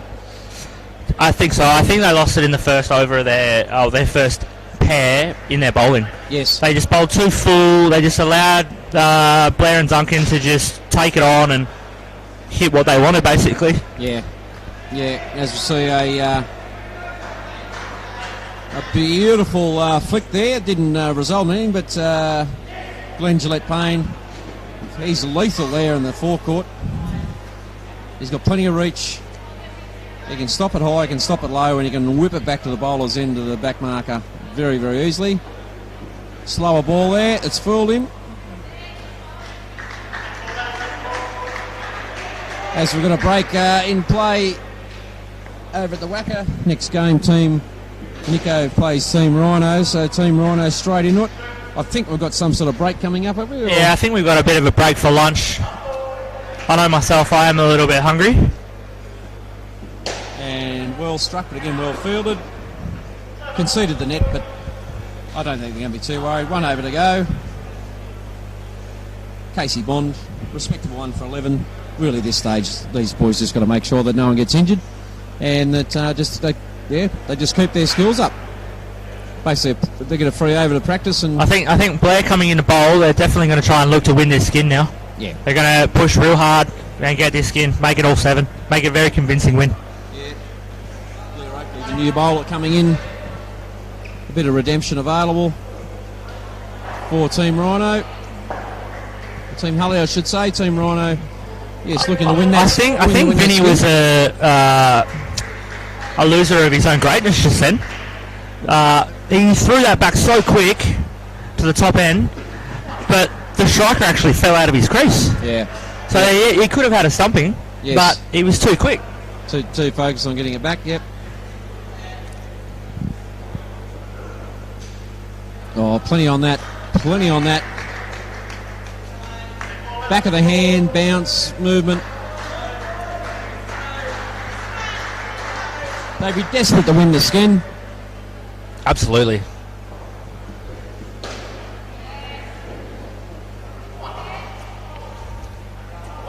They'll be looking to block this one out.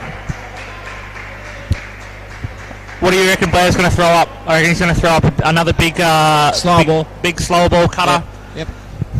Try and work for an edge. Slow ball, so I can guarantee it's going to come out a million miles an hour. Yep. There you go. And that is game over.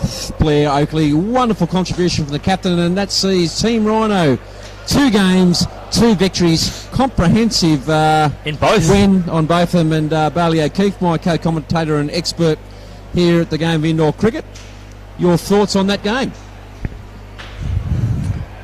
I thought there was a lot that Team Hully need to work on in their next game if they want to look to play in the grand final. Team Ryno, that was all class.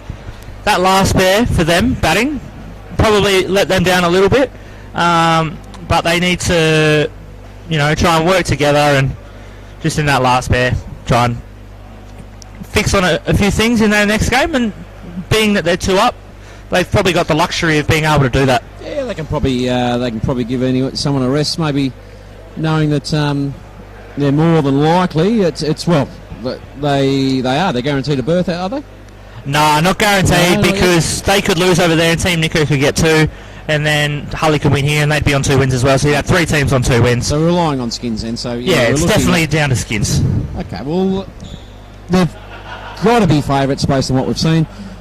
Team coach of the Hully crew, Mark Hullett, probably having some encouraging words to his team. I would say, don't panic, boys.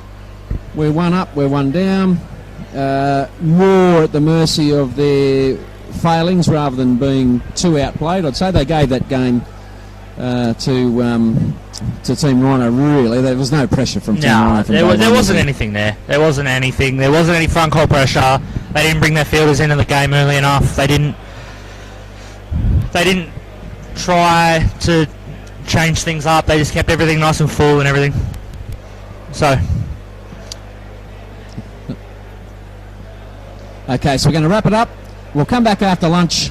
Thanks for joining us here. It's the inaugural Big Bash, live from Seamers Indoor Sports, brought to you by the Indoor Sports Association of WA, Coca-Cola, and we'll see you after the lunch break.